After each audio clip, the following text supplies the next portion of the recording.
Hello, everyone, and welcome to episode 41 of Uncovered. I am Behram Kazi. You can find me on Twitter at DefMango, and with me is Jarrod Kimber. You can find him anywhere and everywhere. He is literally everywhere. But lots on our itinerary today. We'll start off with the Ashes. So we now know the team that England has announced for Old Trafford. Jarrod, no surprises with Jimmy Anderson coming back for Ollie Robinson. Of course, it's his home ground, Old Trafford. Averages 22 with the ball over here as well. And you'd have to say that it kind of made sense. If you had to try him somewhere, you'd probably try him at Old Trafford, right? Yeah, I mean, are we getting to the end of Jimmy? I know someone asked him that question recently and he was very upset that it was asked again. But we have to feel like we're getting to the end, right? That this is slowly, maybe slower than any other player we've ever seen, but we're getting to that period. Not giving him the Old Trafford test for, let's say, I mean, Robertson could have played, but Tongue is the one I probably would have picked. Uh-huh. When you look at that, I think you would get to the point where you would have to suggest that if he didn't play that, then that's England basically saying that he's finished. And they're probably not ready to say that, right? Like that's a big call, even in the middle of an important Ashes. That's a very big call to make. I did actually have a look. I just finished a piece on Scott Boland and his control percentage, as in how often the batters are actually in control of the balls that he's bowling, is quite bad. So in Scott Boland's case, Scott Boland is producing mistakes. They're just not going to hand. They're, England are mitigating the mistakes and everything else. Jimmy's case, I'd have to say he's not creating as many mistakes as he usually would. That would be my biggest concern, I think, if I was England at the moment. On top of that, this pitch can sometimes be quite flat, it helps spinners and everything else. He's already complained once in this series about those kinds of wickets. I thought it was interesting. I thought that it was what they were going to do. But if they were truly Baz bowling, I wonder if that is when they just go, well, Tongue's bowling better than you, Jimmy. Have another week off and let's see what happens in the last test. But apparently they don't feel that way. Yeah, they definitely do not. And I think this test pretty much will define whether we are towards the end of Jimmy Anderson or do we have like one more season of him. I don't know. I personally would love to see him go ahead of Warney because I just want a fast bowler in there in the 700 wickets column. But yeah, that's just some bias because I'm a big Jimmy fan. I objectively do not think that if he continues to bowl like this, England should persist with him. Another very key sort of thing that we see in England's lineup. We saw it in the final innings at Headingley. But Moeen Ali has been slotted in as the one down batter. And at number 3, I believe he has some runs in county cricket, but not for the national team. He hasn't done well for the national team over there at all. I think he averages like nearly half of what he averages down below the order. But then maybe that's a trade-off that England are willing to accept because it allows Harry Brook to bat in his preferred position. And Stokes, we were talking about how he could potentially come at 3. He also sticks at like 6 or 7 and lower down in the order. So what's your whole assessment of that batting order? Yeah, I think it's a really interesting move because we saw them do it in that chase, right? And I think a lot of us thought probably might be right hand, left hand. They talked about wanting to play it like white ball cricket. He quite often bats up the order in white ball cricket. There's a few people who said, well, he's doing it to take the pressure off Harry Brook. And I was like, well, Harry Brook only did it once, right? And perhaps that was enough. Maybe Harry Brook said to them, I can't bat at 3. It's just not something I have. Moeen is a top order player. Like in Test cricket, he's probably not quite, he's probably a below replacement level player, or maybe at the very best, a replacement level talent with the bat. His average is worse than that because he's batted everywhere in the order. He's had a ridiculous run where he's played in every different position. So his average probably looks a little bit worse than that. But he is traditionally a top order player. And I think he has always struggled with the idea of batting 6, 7, even 8. Because, and I know this, he's talked about the fact that psychologically, he feels when he bats at 7 or 8, he bats like a 7 or 8. Whereas when he bats at number 3, he bats like Moeen Ali because he was the kid who always batted at number 3 up until he started bowling good, which was when he was 23 or 24, right?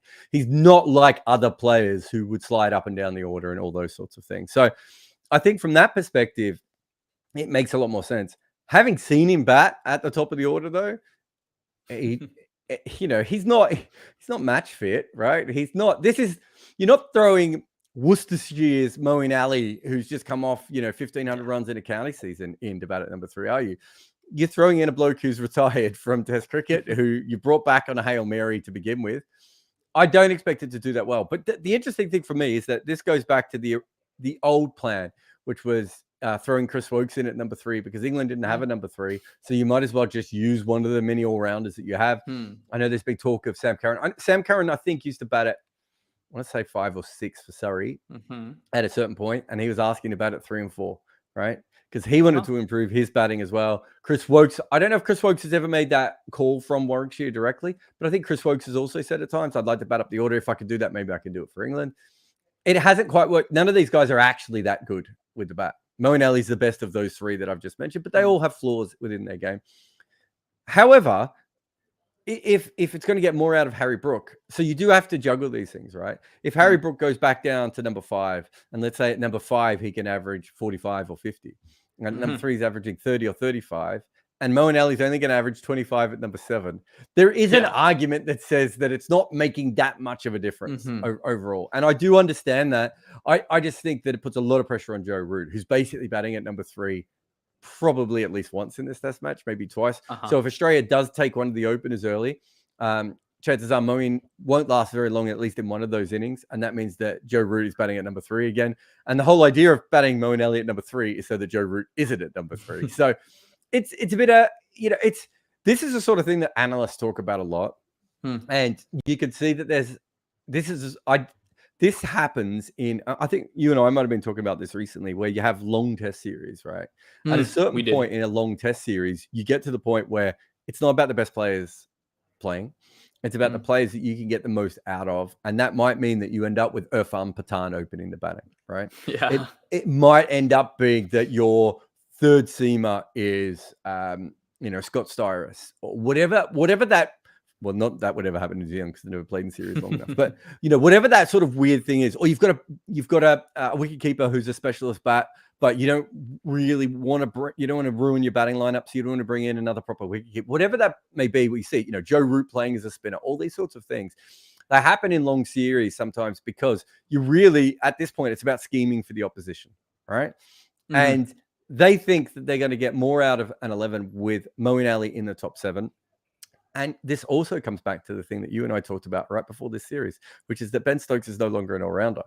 And so in order for them to have 5 bowling options, Moeen Ali does actually have to bat in the top 7.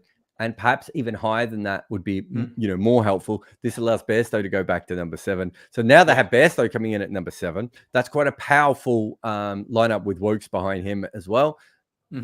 I get it. It's just, this is what old school test cricket used to be. You look at some of the old 11s, in those long series, like a Pakistan West Indies series, and you're just like, wait, why is this guy batting at number 3? And it's because during that point of the series, they were like, actually, what we need to do is get this out of our team. We're not picking our most normal 11 anymore. We're picking the 11 we think that will match up best against the opposition. And I can understand that. I just don't think, if Moeen Ali makes 60 runs combined total in this test match, for me, that would be a plus from this position, considering everything. That would be an absolute plus. I would even take 50 or maybe 45 if he makes that many. And what I'm interested to see is that how does he go about his innings? Does he come and play the same sort of flamboyant cricket? Does he baseball his way through? Does he treat this position as a low value wicket? Is that how Moeen Ali will treat this? That's what I'm looking forward to. But I like the move because I would much rather have Harry Brook down the order. And I mean, Moeen will be happy that Nathan Lyon isn't part of the series anymore because, we all talk about Broad versus Warner, but people often forget about Moeen versus Nathan Lyon, and that's quite a terrible record. I mean, I can't come up with a better adjective, but he hasn't fared well versus Lyon at all. One final thought on the men's Ashes before we move on to the women's Ashes. Bairstow is keeping again. A lot of critics are out with their pitchforks. They really wanted Ben Foakes to play, and it's been a recurring theme as far as, discourse is concerned with respect to this Ashes. How many is he dropping? the thing with Bairstow and Foakes is that if you had Foakes in this team at number 7 and Wokes at 8, you go, oh, that's decent. It looks so much better with Bairstow at 7 and Foakes at 8. And there's a lot of people who come out with the stats going, well, Foakes averages 38. There's hard 38s and there's soft 38s, right? The best way of explaining that is this player going to average 38 by getting a bunch of Tim Payne type scores, right? Scores between 20 and 60, which are very helpful, but don't usually end up winning you matches. Bairstow can make 150 batting at number 7, right? It's a very, very, and not just 150. It might be a run a ball, right? Mm. The difference there, and I know people say, well, we're not saying drop Bairstow, which is also fine, but you have to drop someone, Mm. right? So is it Moeen Ali? Is it Harry Brook? Like who are you leaving out of that side in order to get folks in?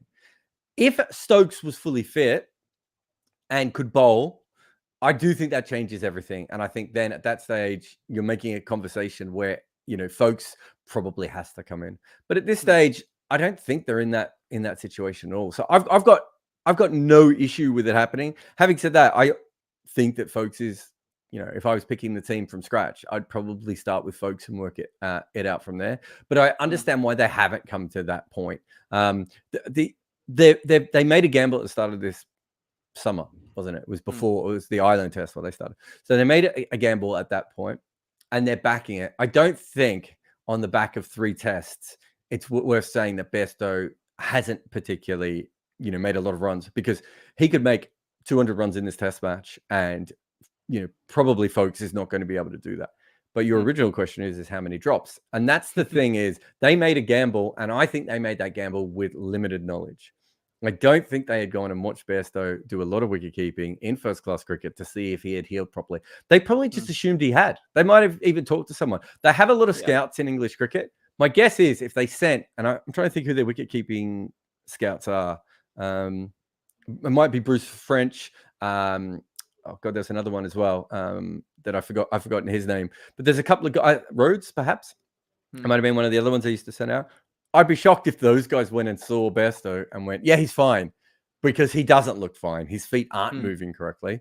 And if they did do that, and then they sent that information back to the ECB, and Baz went, oh, I don't care. His batting's so good, it's worth it. Then they deserve to be in this position, right? Yeah, fair enough. And I think that's a very, very valid point you bring up, that pre-injury Bairstow and post-injury Bairstow are two different beasts altogether. You can see that his fitness isn't as good as it used to be, and it's really coming to the fore. And for England's sake, I hope he holds on to all of those catches. But anyway, let's move on to the women's Ashes. Last time we spoke on the Uncovered podcast, Jarrod, Australia were 6-4 up because they won the test, and then they lost the T20 series 2-1. And that was quite big for England, because here they were with a chance of actually winning the women's Ashes if they went on to whitewash Australia.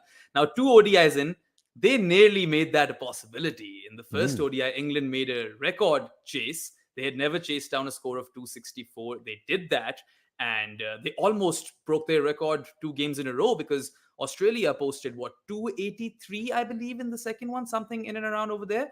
And they were 3 runs short. My heart goes out to Nat Sciver-Brunt, of course. You can all feel a bit sorry for her, because she was unbeaten on 111.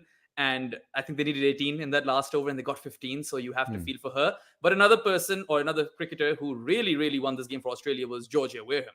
She scored, 26 runs in that last over? 37 of 14 deliveries. That is unheard of. That is belligerent hitting. So yeah, your thoughts on all of that?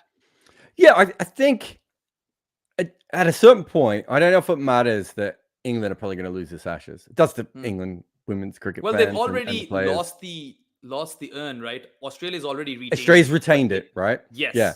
So that's obviously huge for England cricket fans and anyone supporting this team. But I think the bigger issue here, well, not the bigger issue, but the bigger takeaway from this series, if especially on a podcast like this where people are listening around the world, is the Australian team no longer looks unbeatable. Right. And I think 15 ODIs, right? They were 15 ODIs unbeaten, and then they lost to England, and they nearly lost again in the second one. So that is actually a massive takeaway. And they lost the T20s, right? So that's across 2 formats now. That the white ball team, and even in the test match, I know they ended up, I sort of cruising a little bit, but there were times in the test match where I thought they're not that much better than England, in a way that 2 years ago, that would have been a ludicrous statement, right? So suddenly they do look a lot better as a team. And this might just be that England have got better because they've started to professionalize. They're, looking at copying the Australian model and everything else. Maybe we're seeing the impact of that coming through. I don't know.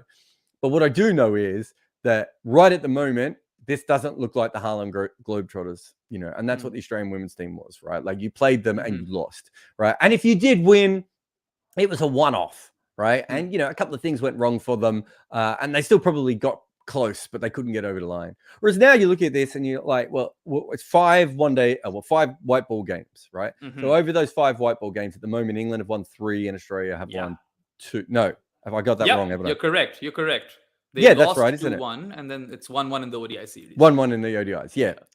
So you look at that and you go, well, wait a minute, that's not even one format of white ball cricket, right? It's 2 formats of white ball cricket. And England, even if Australia come back, they've already retained the Ashes. If they win the next game and they win the ODI series, we're all going to be looking at this going, wait a minute, has England caught up? Right. And that is a huge change from how we were looking at things for a long period of time. So for me, when I've been watching, and I've watched a little bit of the test match, T20s, I think was during the other test, so I didn't see as much. I've seen a bit of the one dayers. I don't see that discrepancy that I'm used to seeing, where you're just like, oh, okay. So I remember there were times during the last World Cup where I was like, they might have the first, second, and then third best leg spinners in the world. I think it was leg spin. I did a piece on it at the time. I can't remember. And you're just like, they don't even need to bring them all. Right? They're that far advanced than anyone else. And now you're starting to look at it, go, well, that's not quite the case anymore. The England players are stepping up to a certain point, but also the Australian team doesn't look quite as dominant. And if that's the case, I think there's I always think the narrative around one team being dominant is always wrong. We always go, oh, it's the worst thing possible for the sport. The same team wins every year. To casual fans, I think knowing who the best team is and how good they are is really, really good. When the Boston Celtics were winning the basketball, Manchester United, Collingwood Football Club, whichever, Australia, West Indies, all these different things. I actually think for casual fans, it's quite cool to go, oh, there's one team so much better than everyone else. And so we're going to learn a bit about them. But for the growth of the game, you really want England, South Africa, India, Pakistan, New Zealand, Thailand, Brazil, whoever it is. You really want all those teams to be thinking that there is at least a chance of something to play for. So, because they have to go back to their governments and they have to go back to their Olympic committees, maybe eventually. They have to go back to their sporting councils, all these different things and ask for money. If Australia has won like 83 straight games and your team is struggling to qualify, it's harder to get all that money. If Australia starts to slip and there's a couple of teams there and your team has a couple of decent results, these things do change, because the thing with women's cricket, where it's very different to men's cricket, is if the BCCI wanted to, they could be the best team in the world in 3 years' time without a shadow of a doubt. Right? They have the money, they have the facilities, they have the coaches, they have the women, they have everything they need to be able to do this. USA women's cricket could do a similar thing. And we saw that with Brazil, right? When Brazil looked at the results of the men and the women and they went, wait a minute, our women are much better than our men. We're just going to put all our money in our women. We've already seen that start to happen in other sports around the world as well. And once people work out that, someone tweeted this the other day. It might have been Depesh from Nepal, where he was saying that your investment in women's cricket comes back so much more. So if you were to say, if you were a cricket board of, let's say, Zimbabwe, right? And you say, we've got $5 million for the next year. If you were to spend 1 million of that on the women and 4 million on the men, you probably would see a huge change in the women's cricket, and the men's cricket probably would be roughly in the same spot. Right. I think with Australia slipping, you might see some boards go, okay, well, our men's team is okay, but, we've got no guns coming through and, they're already professional. Can we just chuck a bunch of money at the women here? Professionalize 30, 35 women, have them have the best facilities in the world, make sure that if you're 18, you get a contract, or 16 and you get a contract, all that sort of stuff. So from that perspective, Australia slipping even a little bit, I think, can change the way that boards and sponsors and everyone else looks at these sorts of things. And so it's interesting to me. I don't think we're about to see Australia not be the best team in the world over a long period of time, but we might have seen the end of the Harlem Globetrotters. And if you don't know what the Harlem Globetrotters are, I do. I'm sure you do. The basketball team, right? Yeah. So they're a fake basketball team that never lost, right? Well, not a fake basketball team, but basically they were a stacked basketball team that went up against teams that they were supposed to lose against. That's what Australia was. They were that much better that you were only going there to be part of their highlight reel. And I don't feel that in the same way that I did a week and a half ago. And so that's an interesting change in women's cricket.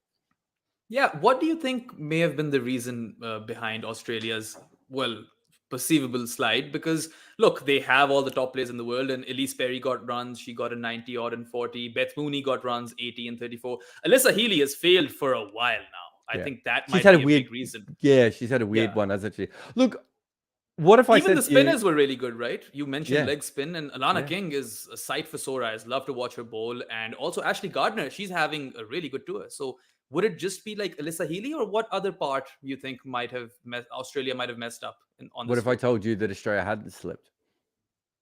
They haven't slipped, so just England have gotten better. I think that, look, Hmm. it's possible. I would have to go through every game to see if Australia is Hmm. playing worse. But as you said, from a casual look from away, and the bits of cricket I've seen, I Hmm. haven't been going, oh, Australia's not playing very good cricket at the moment. Hmm. They're still playing very, very good cricket. Right. For me, when I watch, it's that England seems to be playing slightly better cricket. And Fair enough. so when the England women got big or got good, professional, was when they Hmm. hired, I can't remember how many people was in the squad, but they professionalized about 15 or 18 women, right? Hmm. And that was a really good idea. And they had this big boost over Australia because suddenly these women were playing like professionals. The problem was after that if you're only picking from 15 or 18 people, how often does any international team over a 5-year period only pick from 15 to 18 people? So Hmm. anyone coming into that system is amateur. So they're already behind everyone else. Even if they've got talent, they're not going to be as polished. They might not be as fit. Right. Their diet might not be as good. All those other things that happen.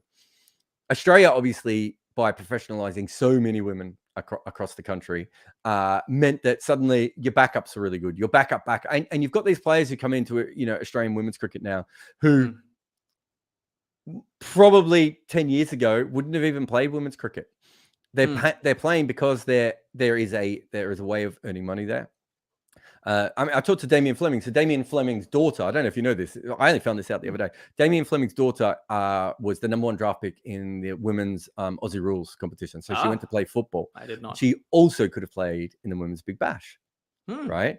And he was saying she had a decision of which sport to choose. She had to, weigh all these things up. Which one does she like better? Which one is she better suited to? Which one will pay her earlier? All those things that proper athletes have to do. And we are now getting to that point in women's cricket where these women are having these choices to make, and we're getting the better athletes come through. Well, the women's 100 was what, 3 years ago now? We're seeing the same thing coming through with the women's sport. And we're also seeing that the 15 to 40th best players are now developing in a way that they weren't under that previous England cricket structure. And so, look, I'm sure if I went through, I'd be able to find some reasons why the Australian team isn't quite as strong. I'm positive I could find that. But I'm not sure that those aren't made by the fact that the England team is slightly stronger. That when these England women go off and play, they're playing against better players now in tougher leagues. They're more professional. Their backups and everything else. Everything is better now, and it's more hungry. I remember I remember this from one of the women was telling me this. That the other problem with the previous setup was once you got your contract, you only had to perform good enough to continue your contract, which meant that you only had to be better than someone who was amateur, right? Whereas now you have to be better than someone who's just taken a bunch of wickets in the 100 and everyone's seen, right? It's a very different marketplace now for the women in England. And I always thought that it was a 3 to 5 year play to get them to catch up to Australia. And it would be the same with India as well. Like a 3 to 5 year period. It seems very quick, this one. And maybe it's just a flare up. Maybe they just had a really good series themselves, as players. And the next few times Australia go off to dominate everyone and they smash England in the face. But I do think that England women's cricket has just risen, whatever that word is, as a whole level. And so I wouldn't be willing to sit here at the moment and just go, oh, the Australian women aren't as good. But I do think I feel pretty confident having watched England and having watched them play a lot over the last 3 or 4 years that they look a lot better than I'm used to seeing them. Yeah, I think that makes complete sense. And the fact that England could still go and tie the series, right? 8 points to 8, that's still, on the table, and they will be playing for pride. I think that your rationale makes sense. And also, I would argue that this isn't even England's strongest team. I have no clue why they don't play Izzy Wong, because I think she deserves to be in an English shirt. And we've seen how they've unearthed Alice Capsey, right? We all talk about Heather Knight 75 or Kate Cross sticking around at the end in the first ODI. But once again, it was Alice Capsey, 40 of 34, 1 for 37 with the bat. Those are amazing numbers. And she's batting one down. So I think there's lots to look forward to with respect to English women's cricket. And I'm happy to see that, Australia's monopoly at the top is being challenged. But anyway, that's it for the Ashes at least. We'll be taking a small break. Jarrod will push the ad button. You're watching Uncovered with Behram and Jarrod. We'll be back right after the ad. I know that you think you could run your favourite cricket team better than those who do, but no one is going to let you do that. So why not try Wicket Cricket Manager to satisfy that urge? Pick your nation, pick your league, pick your players, and yell at them when they do poorly. You can find it in the links below or by searching for Wicket Cricket Manager in your app store today.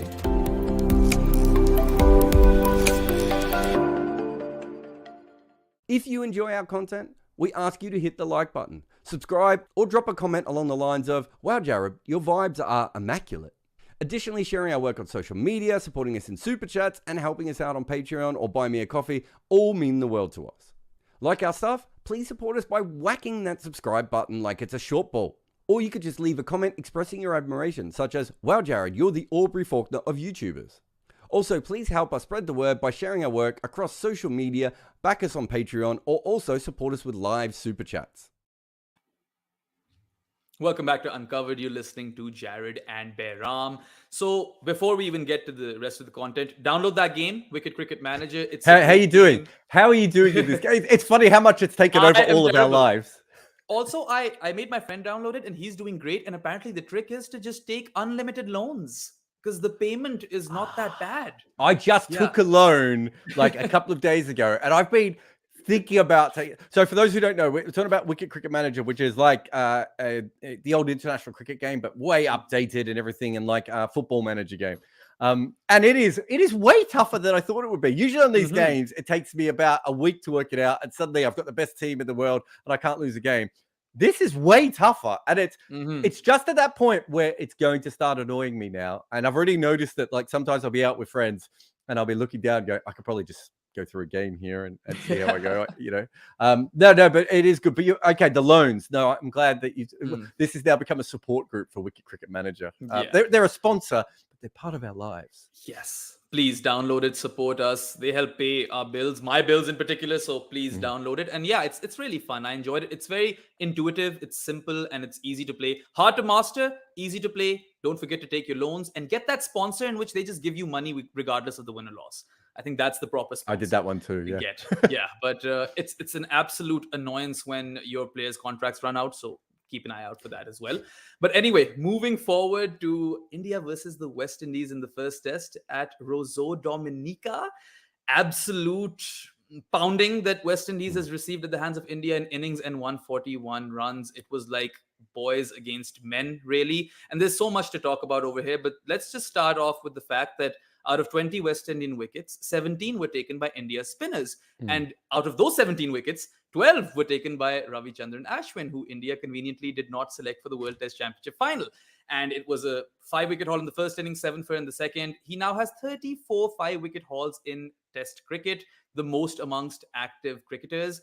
And I don't know, Jarrod, I personally, when I look at Ravichandran Ashwin and his generation of spin bowlers in Test cricket in particular, Nathan Lyon is the only one who kind of, gives him a run for his money. But I'd say Ashwin is the best. What about you? I don't think it's close. I think Lyon's main skill over Ashwin is probably his ability to play everywhere. Whereas I still think Ashwin should have played a lot more everywhere, but they don't think that. So we haven't seen enough of it. And so from that perspective, Lyon is there. Jadeja's probably a better all-round player just because of, the fielding and the batting. He's quite transformative, I think, from that point of view. But if you're just talking spin, I don't, I think if you ask Lyon is like Jimmy Anderson without late year career Jimmy Anderson numbers, right? Whereas Ashwin is Steyn. And in fact, Ashwin is like Steyn plus Anderson at a certain point because of the way he plays. But he's so much better than everyone else. And he's still at that point where the physical allows him to do it. So I always think that we never quite got peak Shane Warne when his body could do what it did when he was young and his mind would do when he was older. But for other spinners, we've seen that with Harath is a perfect example. We're now seeing it with Ashwin. I was going to say we saw it with Graham Swan. We probably never quite saw it with Graham Swan as well because of his elbow. But that ability to outthink players, to be 4 or 5, 7D chess. I don't know if 7D chess exists, but it should exist. the way that spinners have to think, but then also still have the ability to rip the ball, right? And put the rotations on the ball and bowl their variations and everything else. Because over time, all these things start to hurt. So I played my second cricket game since I broke my arm recently. And I bowled the first over and I got the leg spin was fine. I had one bounce about 5 times because I was so nervous, but everything else went exactly where it wanted, spun, did everything right. And I was feeling so good, I bowled a wrong. And as I bowled a wrong, and I forgot that it uses different parts of your shoulder, right? And I felt like someone had stabbed me in the side of the arm. Now, I've never had that pain before. I've always felt that the wrong end feels different, but because, I'm still coming back from the arm injury, my shoulder's still not 100%. The point is, as you get older, these sorts of things happen. And Ashwin seems to be at the moment still at that point, even though he's a little bit older, of we don't see any problems with his fingers or his wrists or his elbow or his shoulder. Back is the only thing that I suppose we've had the major thing. You might get some of the lower hamstring, which is kind of back again, related kinds of injuries again. But everything he can do, and he's just completely in control of every micro skill as a spinner. He can move you around the crease. He moves himself around the crease. He knows the right delivery to bowl at any time. He can bowl side spin. He can bowl underspin. He can bowl overspin. He has a ball that goes the other way. Like, he's an absolute master. I don't think that because he was really good in the West Indies here, it means he should have played in the last test in the World Test Championship. I think he should have played in the last test anyway. So, but I don't think you say, well, he took 12 wickets. He should have been in the last test because these are different conditions. It was a different team and everything else. But what I would say is that he's absolutely fantastic. And I think that one of the reasons the West Indies struggle so much against India is they tend to give the venues that spin more the test matches when they play India. They do it against Pakistan as well. And part of the reason is that Australian and English fans tour the West Indies, right? So they're likely to go out to some of those tours. And so they try and give them the better tourist destinations. And so for whatever reason, as a general rule, the touristy places usually seem to favor the fast bowls a little bit more, St. Lucia and Barbados, those sorts of places. And the places that have more spin generally tend to be the places where tourists don't want to go as much. But they're creating this issue with them. They had the Duke's ball. I thought they bowled okay at times, the West Indies. But they create this issue. And you can't... Ashwin was going to be hard if it was a flat pitch. But on that kind of wicket, on day one... I mean, Cornwall bowled brilliantly as well. Didn't get the same amount of wickets. He's not the finish package the way that Ashwin is. He's very much physical bowler with a couple of batting tricks that he has worked in, whereas Ashwin is a complete machine. But you're watching Cornwall be hard to play, and you're just like, well, if the Indians are struggling with some of Cornwall's best balls, how the hell are the West Indians going to handle Ashwin's best balls on this wicket, right? And then you throw in Jadeja as well, and that's what happened. That was the end of the game, right? Pretty much. Once they got, I almost tweeted when they're 150 runs in front that they could probably declare and still win by an innings. But I thought that would be unfair on the poor West Indian fans out there. Yeah, no, it definitely was one of those games. And you're very right to point out that why would you give India spin conducive, conditions? Because their spin has had a feast. And Ravichandran Ashwin has actually also now become the leading 10-wicket haul taker for India. He's tied with Anil Kumble. And again, I am an absolute fan, not just of his skill, but also of him as a spokesperson for the game. I think he always has very interesting things to say. And he's a thorough professional. You won't see him whining about not playing the World Test Championship final. And I think being from the subcontinent, that's a big thing because he didn't whine. Some people whine over there. He didn't whine, but he's mentioned it quite a bit, hasn't he? Like, so that is interesting.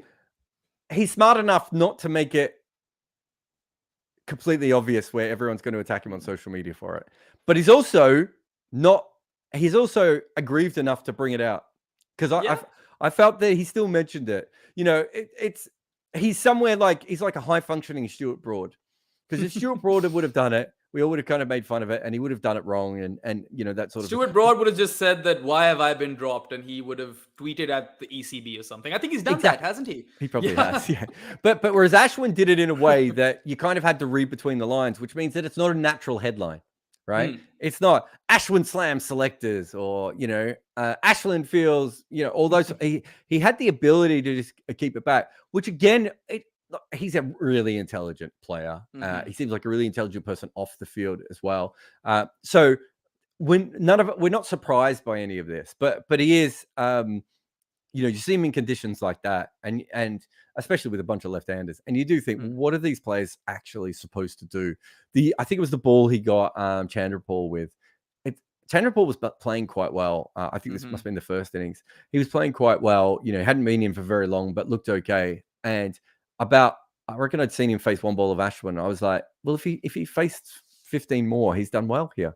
Like, there are just some days when there's not much you can do. Ashwin with a new ball is, to a left-hander, is so deadly because of the ability to drift the ball, to skid the ball, and then rip the odd one when he needs to. It's just, and that's another reason why Nathan Lyon chugs away and takes wickets, whereas Ashwin is a little bit more like Shane Warne, is a little bit more. He's almost like a combination of Warne and Murali in some ways, in that he has the ability to take a lot of 5-wicket hauls and bowl hugely long spells. Part of that is coming from Asia, which all helps all those things. But he's also a little bit more like Warne in the way that he takes his wickets methodically one by one. Yeah. If you go back and you watch Murali, sometimes Murali was just so much better than everyone else that at a certain point Murali's like, I'm just going to bowl my best ball like 150 times here. Eventually I'll get a wicket. And some days he didn't do that. Yeah, for context, Murali has 67 5-wicket hauls in Test cricket. That is almost double the number of Ashwin. So that's just paints a picture right there. I think what we do in cricket, I remember KK from Cricket Info years ago saying this to me. He said, we think Ashwin is better than Jadeja. And part of the reason we think that he's better is because you watch him play and there is a definitive, we can see the genius working out, right? It's like watching a captain. One captain moves the field 100 times and we're like, oh, he's pretty savvy. And the other one's like, no, this is the best field. I'm going to stick with this and eventually we'll get a wicket. And we're like, God, he's so defensive. Why doesn't he move the field? You watch Ashwin.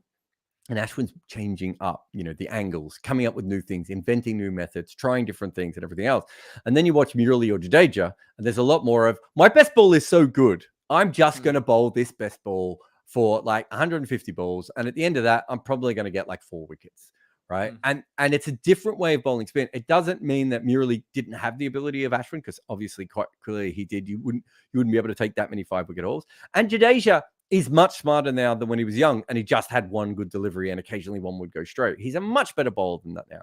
But Ashwin has always been one of those kinds of bowlers. And if you go back, and I don't know if Roy Belinda or any of the other archivists have ever put up some full spells of Shane Warne, but the key with Shane Warne is the ability to use the crease. So there was a little thing that Shane Warne did that I'd never heard any other bowler talk about before, which was, when he was going to come around the wicket, he wouldn't just come around the wicket next ball. He would bowl one ball from right next to the stumps. Then he would bowl one from the middle between the stumps and the crease. Then he would bowl one from as wide as possible.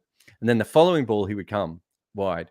Following ball, he'd come around the wicket. So that there's about a 3-meter span between his last 2 balls, right? Interesting. You watch Ashwin and he does things like that all the time. Those things, Abdul Qadir did them, Bisham Beatty did them, but Shane Warne took it to a whole different level, in the same way that Ashwin is now taking a lot of those micro skills, and Rashid Khan is taking a lot of those micro skills that some of those bowlers had, and just using them more. And you see more on TV, and you can do things all together. And I think that for me is my favorite thing about Ashwin. There are some times where I'm just like, and I think Shane Warne was slightly better at some days, just going, I'm just going to bowl my best ball for half an hour here. Ashwin almost some days can't do it. There's too much going on in his head. And it's such a fascinating contest to see him sometimes battle his own best skills. We're just like, you have the best off spinner in the world. Just bowl the off spinner for 40 minutes and then miss the batter's mind as much as you want after that. But he can't do it because he knows too much. Yeah, you're absolutely right to point out that he's such a thinking cricketer that to balance out the skill with his wits might be a challenge for Ravi Ashwin. But hey, he's got 12 in this game, 2 more fifers. He's an absolute champion right now. And you'd have to say that even though he has so much to write home about, he wasn't the biggest talking point in this test match.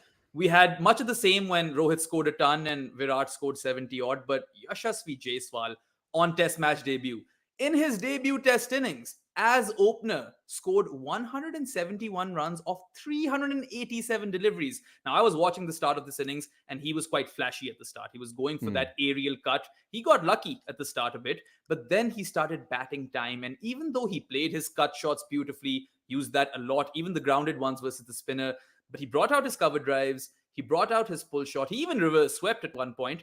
but he picked his battles wisely. And Mm. this is a complete contrast to what we're seeing in England. This was the anti-Baz ball cricket going on in the West Indies, and a lot of people pointed that out as well. But for me, it's quite refreshing. For me, Yashasvi Jaiswal playing that marathon knock and scoring 171 is just as important for the sport as whatever Brendan McCullum and Ben Stokes are doing. What would you say about that?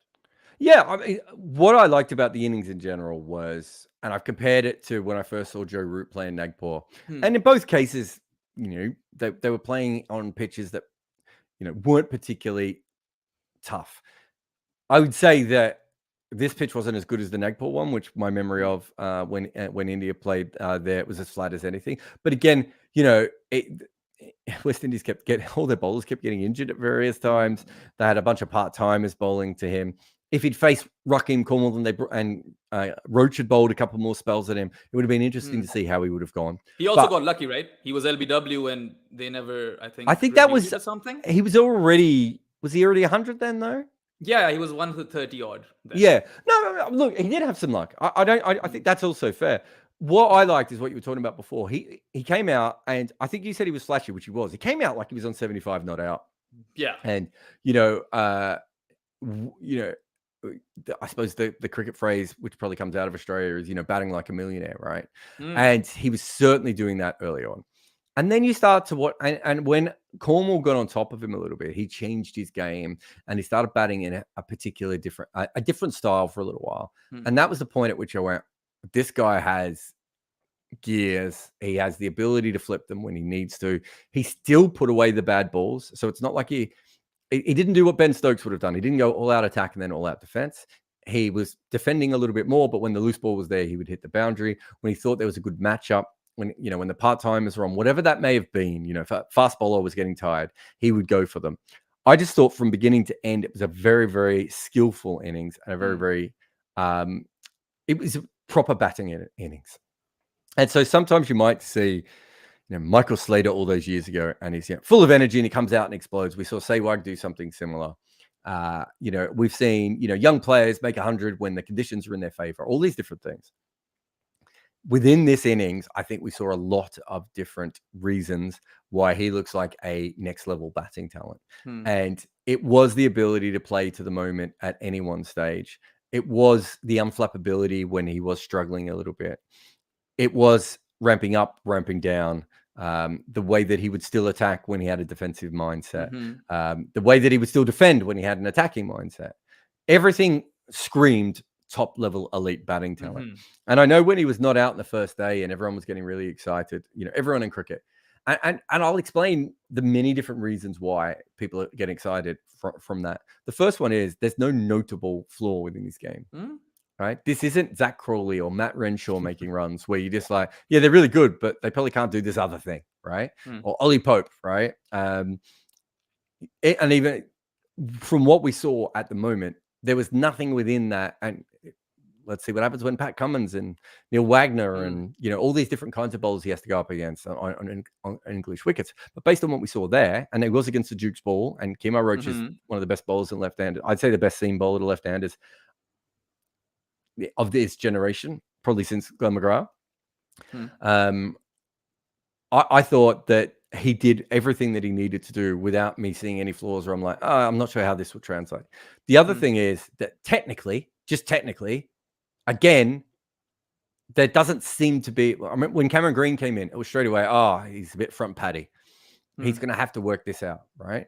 And if he works this out, he'll average 45 plus. And if he doesn't work this out, he'll average 35 plus. You're not seeing that when you're watching him in bat. And then the other thing is what cricketers look for is time, right? How quickly can you pick the ball up? And he picks the ball up incredibly quickly.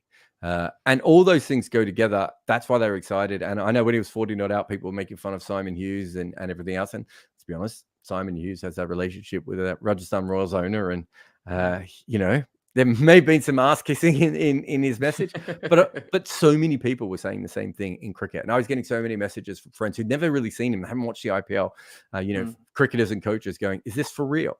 And he really is an extraordinary talent from that point of view. I would say he's the best talent I've seen perhaps since after Virat Kohli. Even Kohli of yesteryear when he was young and not as fit and everything. I think Yashasvi Jaiswal has more promise. That free-flowing cut, the flashy one that he started off with, even though maybe, the coaches are going to rein him in, that bring that out a bit later. I love to watch it. It's great. And credit to his coach at Mumbai as well. He migrated to Mumbai from another town and played in those Maidans. I think Amol Mazumdar is his coach, and he'd be really happy, really proud of that innings because he showed a lot of temperament, he showed a lot of skill, and he just seemed like he was ready or born to play Test cricket. I think you described in your piece that he was ready to fly, if I'm not wrong. That's the phrase that you used, and I absolutely agree. He is ready to fly and soar and dominate cricket across formats because this guy looks like the real deal. But he wasn't the only debutant in this game. Let's talk a bit about the West Indies. And I was quite impressed by Alec Athanaze. He is a local boy, of course, Dominican. That's how you say that, right? You don't say Dominican. I don't know. No, but anyway, no. yeah, I think he's it's from Dominican. there.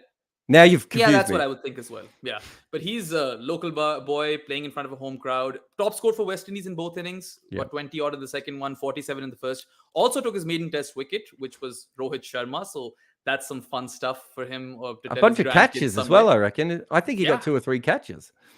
He was by and large the most impressive West Indian on show, and which I don't understand. Why wasn't Nkrumah Bonner in this team? Why wasn't Kyle Mayers in this team? Particularly after the success in that Test match at Chattogram, where they chased down that total. I would expect those guys to be on a turning track. But anyway, that's, I guess, a segue. How impressed were you by young Alec? Yeah, I really like the way he batted. I wonder if against these seam bowlers, he doesn't have quite enough options to score consistently against them. If you're bowling length around off stump, he's basically going to be playing the cover drive for a lot of that period. And teams are probably going to put in 3 slips and, 4 guys in the ring on the offside and just wait for the edge. Against spin, I thought he was really, really interesting. He went aerial. They kept the fielders up. He's obviously a sweeper. He can slog sweep, and he can play the conventional. And I think he played the reverse as well. I think that's right. I think he did. He slog swept. I think it was Ashwin, maybe, or it was one of the spinners, and that was a crazy slog sweep. Yeah, well, he played one off Jadeja where he was so in control of it, and he went over square leg's head, which wasn't even a slog sweep. It was more of a. He was just like, I'm going to sweep this in the air because then I'll get a boundary without any problem off it. And yeah, I think it was a slog sweep, perhaps off Ashwin. I liked his play against the spinners a lot more. Which is fine if you're a West Indian cricketer. That's, a lot of your wicket spin, and then you've got Asia. So it's a very, very good skill. I thought he looked very comfortable. Just against the seamers, I thought a little bit crease bound, a little bit. His feet didn't go anywhere. Right. And he wants to play the cover drive kind of everything because he knows he can't score off anything else. So pretty much from backward point to mid-off is where he's going to want to score. Team's going to work that out pretty quickly, I think.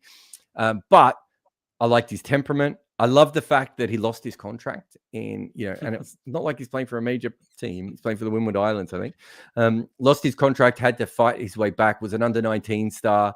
It feels like he's accomplished something. The only thing I would say is he's got 2 first-class hundreds. And one of those was earlier this year. It's the same problem again, where you see the talent, but how is he going to develop? He's at 24. He's going to average between 25 and 35 over the next 3 to 4 years. When he hits his peak, he's going to have a low overall average, and he's going to be on the fringes of their team again. And I think that's my biggest issue. They keep doing that. I mean, they play. You said that they didn't pick Nkrumah Bonner and Kyle Mayers, right? And on the face of it, you're just like, well, Kyle Mayers hasn't made a lot of runs since since Bangladesh. He's actually probably been better as a bowler. Nkrumah Bonner, I still think probably one of their best bets in their top order, but obviously incredibly slow. I went through a bit of a form dip and everything else. But they've got a all-rounder batting at number 3. It's exactly the same as Moeen Ali, except for the fact that they didn't even want to bowl him. What's the point of having an all-rounder at number 3 where I think did he bowl like 3 overs in the first 80? Like they weren't even interested in Raymond Reefer's bowling. So if you're going to pick an all-rounder to bat at number 3, at least make sure he can bowl. Like otherwise it's completely pointless. He's got a career first class average of like 28 or 29. It's madness to have him batting at number 3 if you're not going to bowl him. If you're going to bowl him, I'm all in. Let's do it. Let's money ball this if we have to, right? If you're not going to bowl him, pick someone who can bat. Right? Pick someone who we know can make a Test 100. I don't even know if Raymond Reefer might have one first class 100 in his life, and he's not young. Like he's an experienced player. a little bit like Kyle Mayes, he's developed late. And this is the other problem with West Indies, which goes back to Afanaz. Again, is quite clearly Afanaz was an above average talent. He may not make it as a test batter, but quite clearly as a 19-year-old, he was an above average talent. And so many times we see that with the West Indies, and it doesn't seem to, those players seem to go missing, and they don't develop in the same way. And I've always said, I don't know what the problem is over there, because I haven't been involved in the academy system enough to have a look at it. But between the age of 18 and 23, so often you'll see a player at 18 in the West Indies, and you'll be like, whoa. Like, I remember seeing Odean Smith and just like, this is incredible. And at 23, he wasn't that much different than what he was at 18, right? Whereas if you look at, Jaiswal, right? A perfect example of someone where you're just like, there's a big difference between him at 18 and 23. Cameron Green, 18 and 23. Well, he's not even 23 yet, is he? But he won't even be the same human by the time he gets to 23. It seems like other countries are really good at developing that talent. West Indies can make the talent, but they don't develop. And you almost have to develop on your own. That's very hard to do in what is it's a professional cricket setup, but it's not professional compared to the major teams. And I do worry about that. Yeah, that's definitely something that everyone should be worried about. And on that same note, I'm just going to bring this one final thing up before we end this segment. I don't know if you caught that tweet or not, but Vikrant Gupta, a very notable Indian broadcaster / journalist, suggested that the West Indies should be disbanded into each of those, individual island nations, and they should be made associate cricket nations, and then they might have the motivation to play for their country. Now, I find this absurd for several reasons. One, that the West Indies carries a lot of prestige with it in Test cricket, and because they have that, they could potentially bounce back someday. And also, if you're disbanding the West Indies, what about limited overs cricket? Sure, they're having a rough patch right now, but they won the T20 World Cup in 2016, right? So I don't know what to make of it. And a lot of people were quite critical of this. So I just want to know your thoughts. Yeah. I mean, the whole idea that they'll be better cricketers if they play for their country is so stupid. It hurts me on an intellectual level when someone says that. Oh yeah, we're gonna separate the West Indies, and that guy who's averaging 32 in his first class system, he's now going to average 45 in Test cricket, is he? Because he's got Barbados on his shirt instead of the West Indies. It's just bullshit, right? And it's old-fashioned nonsense bullshit. Also, the other thing is, if you do disband this team, right, you have to admit that the Afanaz, we're never going to see him again. Where are we ever going to see him again? We've just seen a good young cricketer. Well, who's he going to fucking play for? Dominica? Where would Dominica be in the world rankings? So me and Michelle did this maybe a year or two back. Well, we had a look at it. We're like, most of these teams wouldn't be ranked in the top 12 in the world. And the ones who would, maybe Barbados, Trini, Jamaica, when they're doing well, they might be between, let's say, 10 and 15, right? More often than not, all the rest of the teams are not even going to be in the top 20. Right? Absolutely.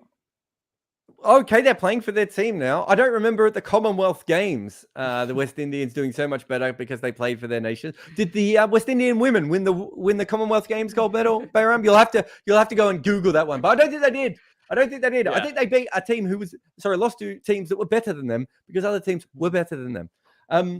So from that perspective, it doesn't make any sense. The other one is that, we talk about this like it's the only time in cricket that it's happened. Obviously, there's the England and Wales cricket board, right? And then there's the Irish team, which is Northern Ireland and Republic of Ireland. Is it actually as unique in cricket as we think it is? There are issues with the fact that it's very hard to get government funding for cricket in the West Indies, because why would Trinidad spend millions and millions of dollars on their cricketers when the vast majority of them are going to play for the West Indies, which doesn't really promote Trinidad directly, or they're going to go off and play franchise cricket. I do actually understand that. But I also understand that what's Trinidad's best bet? It'd be about the 10th or 11th best team in white ball cricket, maybe get to 8th or 9th. They're not going to win a World Cup as Trinidad.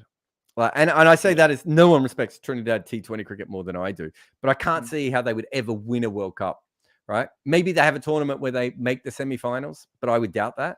Maybe they make the second round of some of those tournaments. That's a far more realistic goal. The rest of the islands just cease to exist. Forget Darren Sammy, gone. Yeah. Right? St. Lucia would barely have a team under this situation.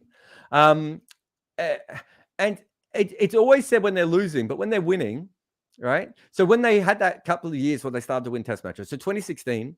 Last year, they defeated England in a Test series last year. right? So Last year.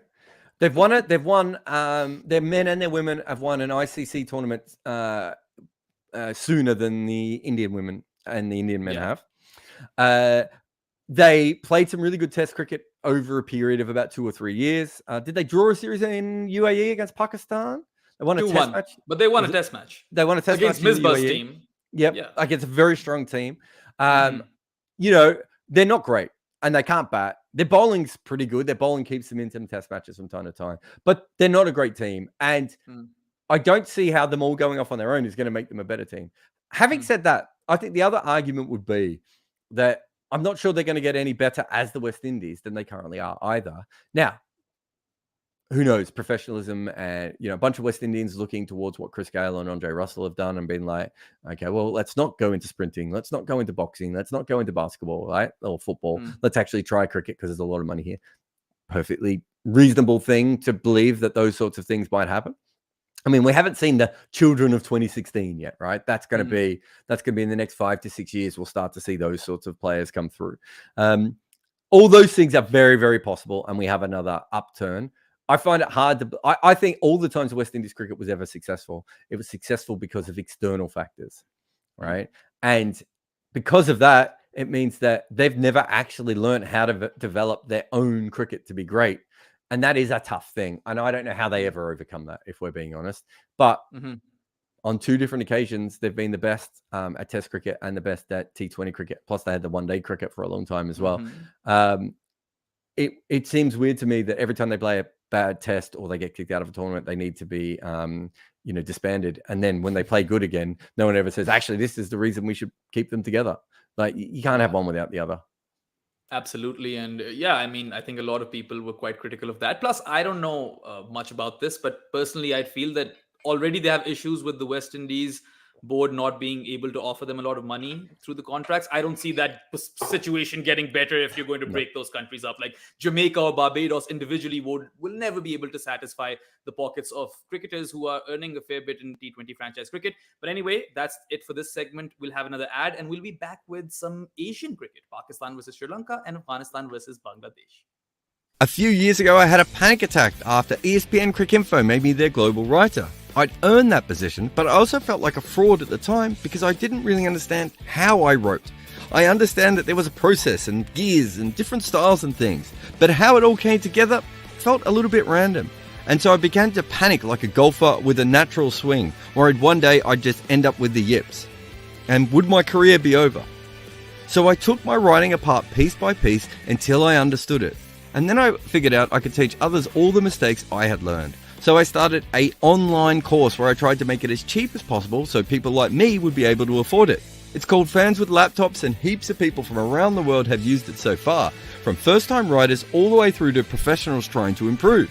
I started with a simple plan to make each writer the best they could be. And from the feedback I've received over the years, it seems like the course does that. But after COVID, my career changed. I came to YouTube, started podcasts, wrote emails, and formed a new career on my own going forward. So I now had something else to offer, the multimedia side of things, social media and everything else. Not to mention that I was building everything up as an independent. And so I added all of that to my course. So if you have ever wanted to work in sports as a writer or podcaster or making videos or anything else, Fans with Laptops is the place to start. If you think you qualify as a fan and you have a laptop and you want to work in sport, click on the link. Welcome back to Uncovered. This is Behram and I'm with Jarrod Kimber. And if anyone is interested in taking that course, I'm personally taking Fans with Laptops and I'm like 15% through. Take it if you have aspirations within the cricketing world to maybe become a writer or a vlogger or one of those things. It's a very, very good course to take. Anyway, let's move to Pakistan versus Sri Lanka. We are 2 days in at the Galle Test, which is the first test of the series. And I'll give you a quick briefing about it.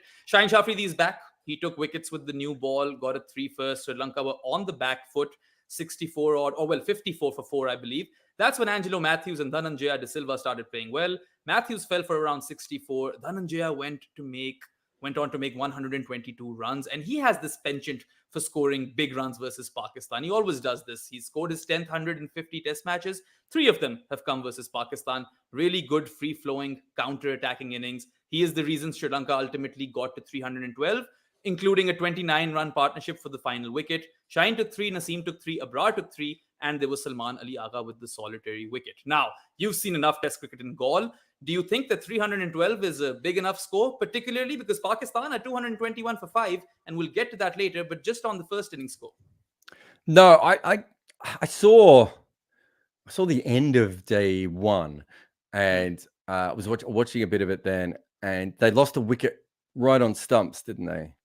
Yeah. So were they Final ball. were they 4 down? No, they were 5 down maybe at that point. They weren't were And that 6 made them down after that wicket. Yeah. Yeah. Yeah, I thought they'd probably just lost a couple of extra wickets that cost them the chance of really pushing ahead. So, I mean, Pakistan could end up being par, right? And then it's a bit of a shootout. I think if it's par, and Pakistan could still go past them, of course. Shakil's still out there, isn't he? So I think that from Pakistan's point of view, you probably have to be plus 50 just to give yourself that buffer if, if Sri Lanka can make 250 or whatever that may be, that it's within 200 and you give yourself a chance of, slogging a couple in the chase if you, to be able to reach it. But you prefer not to give a first innings deficit. You prefer to be as far ahead as possible if you're the team batting second at Gaul, because it does obviously fall apart. It's only going to help the spinners more and more as the game goes on. So Pakistan really have to be aiming for 400 to 420. Right. And anything less than, 350. And I think Sri Lanka is massively in front. So it's not a great score from Sri Lanka, but it's enough, especially to put some pressure on. But it really depends. I'm just having I'm trying to have a look at their tail. So they got Noman Ali, Abra, Shaheen Afridi coming in. So, they've got a little bit of batting there, but one quick wicket at the start tomorrow, and Pakistan are under a lot of pressure. You certainly don't want to go in with a deficit at Gaul, just because even if you roll Sri Lanka out for 180, if it's 230 you're chasing, it's very, very tricky. So they have to make sure that they bat for as long as possible, Pakistan, from here. And it usually just gets tougher to bat on, right? Yeah, absolutely. It's funny you bring up that wicket off the final ball. Imam-ul-Haq took a splendid catch, and Pakistan's catching in general has been really good in this innings. I think they pretty much caught on to everything that came their way, barring that one chance at short leg, which was like half a chance. So that's a big reason why they still find themselves in this test, because as he has done so in the recent past so often, Prabha Suria, the left-arm orthodox spinner, once again wreaked havoc in Gaul. He got Babar, he got Abdullah, he got Sarfaraz. Now, Pakistan did throw a few wickets here and there, and Sean Massoud once again off to a brilliant start. Pakistan were Baz bowling, by the way. I don't know if you know about that, but they're going at like 5 and over or something silly, aren't they? So what is that? 5 and over. Is that on purpose, or was just Sri Lanka bowling weirdly, or how did that happen? So they had started off with that sort of intent versus the fast bowlers. I think Imam-ul-Haq also got out, playing a flashy drive, and you could say that he threw that wicket away. But they've mentioned this in their recent PCB podcast, that they're going to try and play the Pakistan way, which is supposedly an aggressive brand of cricket and more attacking and win-driven. But they've been pretty vague about it. Now, I thought they were playing as per the situation. They were cashing in on the fast bowlers. And when Prabha Jayasuriya did get on top of them, the way Saud Shakil and Salman Ali Agha counter-attacked, Saud with his sweeps, and then both of them used their feet really, really well, came down the track and unsettled Prabha Jayasuriya's length. And I think that is key. You can't let Prabha Jayasuriya settle on a Gaul wicket. You're asking for trouble if you're doing that. So Pakistan was 101 for 5, right? They went on to post 221 for 5 at stumps, and unfortunately, rain played spoil sport. But they're both in their 60s, Saud and Salman. They've both looked really good for Pakistan in the recent past. Saud Shakil in 11 innings now in Test cricket has crossed 57 times. He has a ton in there as well. And Salman Ali Agha is a very, very good player of spin who also is handy with the ball. So I think it's this pair that things largely rely on, because if they can play out the first session tomorrow, or even half of the first session tomorrow, I think Pakistan are in business. But they keep batting at this rate. It's 5 runs and over. Like, that's might be 50 or 60 runs. One other thing I would say is I've just seen this. Sean Massoud made 39 off 30. If you've been in a coma for the last 7 years and you woke up and you suddenly had a look at Sean Massoud being 39 off 30, you probably knock yourself back out again and think that you've gone into a different dimension. Yeah, this is Sean Massoud 4.0. We saw it in the tour game. He scored 83 off 67 odd, and he keeps reinventing himself. But I think Daniel Rasool said this in an article. I know he said it. I've quoted it 10,000 times. This is the 10,001st time that he keeps hitting this glass ceiling after looking like $1 million. Yeah. So I'm hoping that Sean Massoud can get over that barrier because he's a talented cricketer. He played some glorious shots today. Some of those were like really, really easy on the eye. He is always easy on the eye. So for Mm. Pakistan's sake, I hope he can make it work at number 3. So But here's overall, what I would say is hmm, I think that he's limited, right? hmm, But because he's so smart and because he has the financial resources to be able to go out and try all these hmm, different things with a parachute behind him if it all goes wrong, hmm, he has the ability to basically to keep rebranding himself. So every time he comes back to Test cricket, everything you knew about him from the last time is no longer apt. And hmm, so many teams, of course, are going to go on past analytics or just past memories of how they used to get him out. And his yeah, ability to keep changing and everything else is actually quite handy. But the reason he probably has that glass ceiling is because eventually there's a reason he is limited, right? There is hmm, literally a ceiling to his talent. And once you've seen him do it for 12 test matches, you probably have like, oh, okay, we just bowl to him this way now, right? But it's hmm. fascinating. And who knows how long he can do it. You know, I'm so interested in everything he does because his ability to, if you would have told me now that he would actually even be playing Test cricket at this point, let alone scoring it better than run a ball, I would have punched you in the face. Yeah, I mean, I think he is on his last sort of chance because he's played what close to 30 tests now. He's on in playing his 29th test, and he doesn't average 30. He averages under 30, having played the bulk of his cricket in Asia, right? So those aren't flattering numbers. But I just want to talk to you about two things, and then we'll move on to Afghanistan, Bangladesh. One is, of course, we've always talked about how Pakistan's attack looks toothless Mhm. without Shaheen Shah Afridi. And when him and Naseem are appearing in Yeah. Test cricket, that's when Pakistan looks at its best. Even on a surface like Gaul, they've managed to have or take 6 wickets between them. But have you seen Abrar Ahmed at all? Because he's a very unique kind of leg spinner. Now, you're a leg spinner. He doesn't rely on his wrists primarily to add revolutions on the ball. He's like the reverse Mendes. He uses his fingers to add revolutions to the ball as a leg spinner. So, how much of you have you caught? And also, some thoughts on Saud Shakil. Yeah, look, I've seen a little bit of him bowl. I haven't. I a bunch of Pakistani fans. I think might have been. Did he play against New Zealand or England? He played against both. Yeah.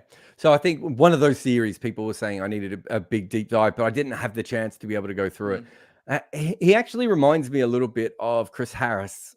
Now, are you old enough to know who I'm talking Yeah, of about? course, I've Yeah, seen Chris you Harris. look old enough. But Chris Harris kind of bowled leg cutters rather than leg Hmm. spin.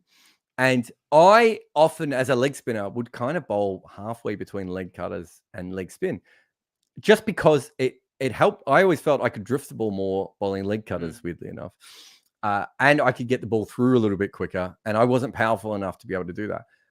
Abrad's a little bit different in the way that he does it, but it does sort of look to me like there is a combination of leg spin and leg cutting. And so you'll hear that the term roller bowler.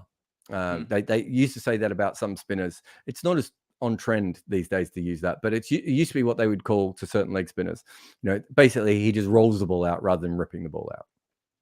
My worry for those sorts of guys is always what happens when you're not in Asia, Hmm. right? You know, it's the Ajanta Mendes Right. argument, right? Which is if Ajanta Mendes can move the ball this much in Asia, and for those listening to the podcast, I'm doing about 1.8 inches. Hmm. If you could spin the ball 1.8 inches in Asia, how much are you going to spin it when you're on a flat pitch somewhere else? Hmm. Probably nothing, right? Hmm. And that's always the issue I have with those kinds of bowls. So I'd love to see him more as he moves in different conditions, but I think he's really good. And yeah, I think with Shaquille, look, he's sort of doing what, I don't know, Boland and Jameson and Akshar Patel. You know, it seems like every 3 months we have a new debutant who comes in with a ridiculous average. Hmm. Look, he's very, very talented. I want to see these players in, you know, multiple different situations, the same that you Hmm. wanted for Boland and Jameson and Akshar, to really get a good idea. But in these sorts of conditions, I think he's a very, very interesting player, and you know, certainly is a important person to have in the Pakistan team. Yeah, there are two players, both of those guys, Abrar and Saud Shakil, that a lot of people have pinned their hopes on because Pakistan's spin bowling resources, there's a dearth over there. There are not a lot of Yeah. spinners coming out in the country. So Abrar is like the only hope pretty much over there. Maybe Osama Mir to a certain extent. And then South Shakil is compact, plays the ball late, looks technically very solid. So yeah, Pakistan fans are really expecting big things. But anyway, we're going to move towards Bangladesh versus Afghanistan. I'm going to keep this super short. I'm going to give you a quick briefing on what went down. Please. So Nabi got a 50 in the first T20, but it was outdone by Tawheed Ridoy. I hope I'm getting the pronunciation right. Yeah, I don't know his first name. I don't know if I've written it down, but Ridoy is definitely his surname. Yeah. Yeah, Tawheed Ridoy. He got 47 of 30 odd deliveries and looks the part, really. He's done well for Bangladesh in ODI cricket as well. I expect to see him in the ODI World Cup. I think he definitely slots into that middle order. And then the second was pretty much Bangladesh doing Bangladesh best, right? Bowling the team out or restricting them to under 120. Shakib pretty much had an MVP performance, took 2 wickets, scored like a quick fire, unbeaten 18. So let's just talk about Tawheed Ridoy before we end this episode. How much have you seen? And I've seen quite a bit. I commentated on him versus England, and I've kept an eye on him ever since. I think me and Mohammed Issam might have done a podcast where we talk about Ridoy as well. Look, he's just a talent. It's quite noticeable that he hasn't come through in the same way that many. I'm trying to think. What's the name of the other Pakistani? Who are we on now? Bangladesh. What's the name of the other Bangladeshi batter who made no runs forever and I'm now obsessed with? Shanto. Nazmul Hussain Shanto. So Shanto is the sort of player that you see quite a bit in Bangladesh cricket, who has talent, but they come through. And I don't know the best way of putting it, but they kind of bat like they're using a wet wipe. Right? Like it's almost like they have no power at all. And even when they play a nice cover drive, it's like watching an under 16 player. And you're just like, oof. He's just played the best shot of his life. And literally cover is lent down to pick up a ball that's trickling towards them. Ridoy, for me, I think that the thing that I thought was that he had legitimate power that we don't see a lot in Bangladeshi players coming through. But also, on top of that, he played with a freedom that, again,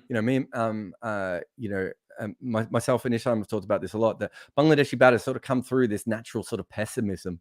It's partly it's to do with it's a bit like England players of old, where if all the wickets you play on literally don't bounce above your knee and you have to worry about being LBW every ball, you don't have the same kind of freedom. There's a reason why India and Australia probably have produced consistently some of the best batters on earth. And it's because you can trust the bounce on those wickets, at least for the first few days, trust the bounce on those wickets and you play through the line. You come through, and that's the same at club cricket. In Australia and South Africa is probably another one. In Pakistan, I keep saying Pakistan. In Bangladesh, Pakistan, the segment is over. Bangladesh. In Bangladesh, the pitches are even worse at club level, right? Like the facilities are not good. The training facilities are not good. And that the players that come out of it look like they've been playing on shitty wickets, right? You look at Ridoy, he looks like he's got a concrete wicket with AstroTurf in his backyard. Like he's playing like, there's a freedom to the way that he plays. And for me, it's really exciting, but he's also very talented. We haven't seen him play a test match yet. And I know he's got an okay first-class record, but he's averaging, I don't know, he's probably played about 10 ODIs. He's averaging 45 to 50 in those. T20 cricket, he's probably got a strike rate of 135 to 140 as well. I think he can push. I think he can push all those numbers up. I really do like the way he plays. I like the way he goes about it. I'm very, very excited for him. And I think if they don't pick him for the World Cup, then I will personally, protest. No, we'll go meet the Prime Minister. That's what we'll do. That's what we'll do. Yeah. Yeah, that's what you do in Bangladesh. You go and talk to the Prime Minister. So that's and then we'll get Ridoy a holiday, and then he can play in the World Cup. Yeah, but anyway, just to sum things up, Bangladesh won 2-0, and keep an eye out for Tawheed Ridoy. Both Jarrod and I have endorsed him as someone who might do well for Bangladesh. That's it for this Uncovered podcast. We've obviously gone way over time because there was so much to talk about. But thank you for tuning in. That's it from myself, Behram. You can find me at Def Mango on Twitter. And of course, Jarrod needs no introduction, so you can find him everywhere. That's all for now. Goodbye. I'm a test guy, but I understand I live in a T20 world. So I'm still going to chat for hours about the inner workings of wrist positions or make long-form documentaries on Kiwi openers. But I also have to work out how to make that work for the T20 society we live in. Well, actually, I don't do that. That is what Memento does. Its artificial intelligence takes my test-length videos and podcasts and turns them into death hitting in T20. Short, sharp, wearing matching outfits. If you make content and you want to slice it up into individual innings, get Memento.